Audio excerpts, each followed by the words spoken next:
The water filter itself, if you're using well water, unprocessed water, whatever, it'll dirty this filter up about once a month. You have to change it once a month. If you're in fluoridated or city water, probably about 2 months on it. And all it does, it just screws off and you'll pull it up. It's bright white right now and it'll be black, so you know to change it.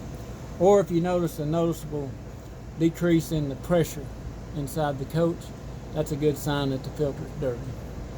You can go to Home Depot, Lowe's, wherever, and buy these cartridges. It's cheaper to go on Amazon and get an off-brand of them. You can get 2 of them for like $18. If you buy them one at a time, they're usually 25 bucks. So just whatever is convenient for you. All right, this is a plenum from your furnace, and that keeps this from freezing. When you're running, if you're in cold weather and you're running your furnace, it runs hot air over to this. This controls every function of your trailer, your sink, your toilet, your shower, whatever. You can cut them off. If you have one leaking or busted, you can turn it off. And that way it don't mess with the rest of the trailer. This little one right here turns left or right. It is the water line to your refrigerator, your ice maker. These two are called low point drains. If you open them, it drains underneath. It drains this water out of this manifold. If you have to put it up and winterize it, then I would drain these and then go back with the antifreeze into them.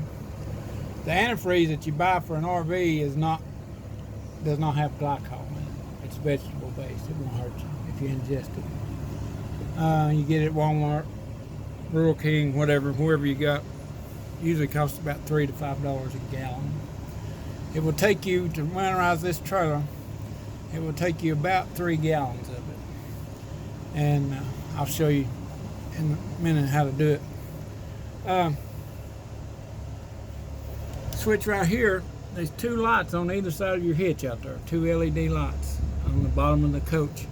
And what that does, that helps you hook up at night. Gives you a little light back there. This switch right here controls these lights, or you can control them manually. Okay? And that controls the other side too. We've got a inline fuse right here. It's a 7.5 amp. It controls, it goes to the pump, which is this right here. That will pump water out of your freshwater tank on the coach if you're boondocking or out deer hunting and you ain't got no water source. You've got a 100-gallon freshwater tank that this will draw from, and you can run everything in the coach. Take a shower, do dishes, whatever. It's got the same water pressure. Okay. Sounds like where you're wanting to camp, you're going to be using that a lot. The only thing, I hate to carry 100 gallons of water because that's another 800 and something pounds, So like you're going somewhere, if you can stop somewhere, before you get to where you're going and then fill your tank up, it fills up through here. That'll save you from carrying all that water down the road. But it might be that you don't have that option. You might have to fill up at home and then go. But you'll learn to manage the weight of these things, what you put in them and stuff. All right. Questions about this? No. Okay. And your filter. This is DOT 3 or 4 brake plug. It's just got, you stick your finger in there till you touch it. You probably would never have to add anything to it unless you bust a brake line or something. Okay. Big white hose comes in right here, and that's called a can't leak valve, which is a misnomer because they will leak. Then it's got a 4 position. It says city. What does it say? City something. And then it says fill. And then it says use and then the very top one says winterize. All right, let's say I'm wanting to work off of that freshwater tank. I would turn it up to here that says normal. This fills the tank. This is normal. That's working off the tank.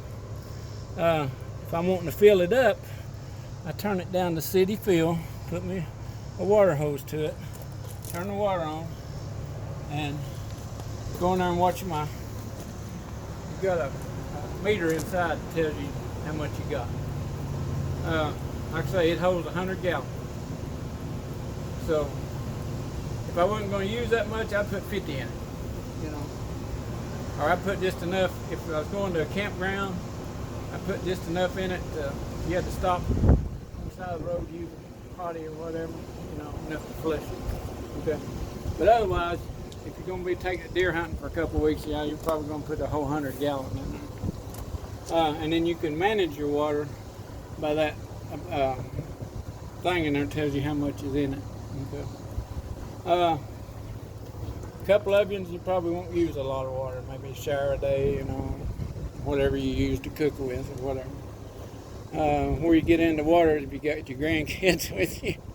Some of them, they don't know when to get out of the shower, you know. We used to take ours with us, we'd have to threaten them, you know, say, we ain't got no water.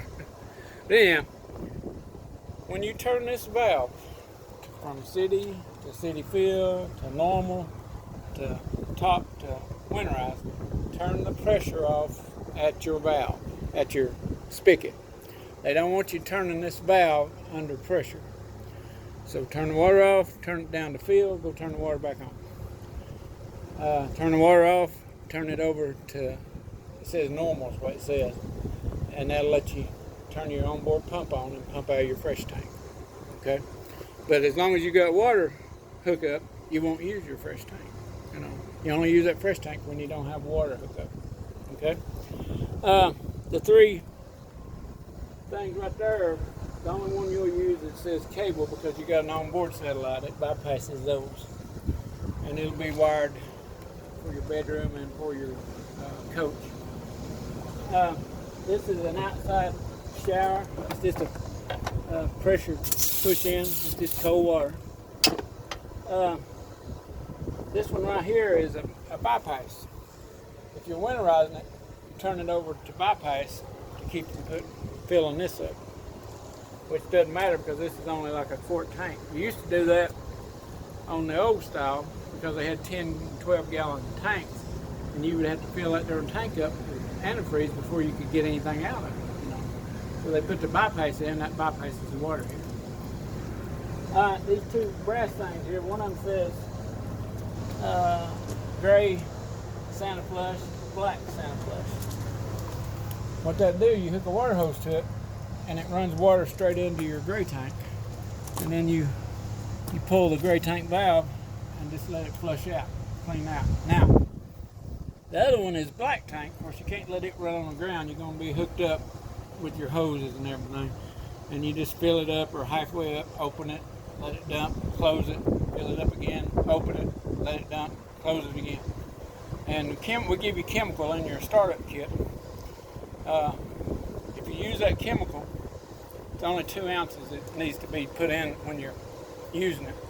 But once you flush the tank and close the valve, of course, put you 2 ounces of that chemical through your toilet and flush your toilet 3 or 4 or 5, half dozen times to get you some water to leave in that toilet all the time.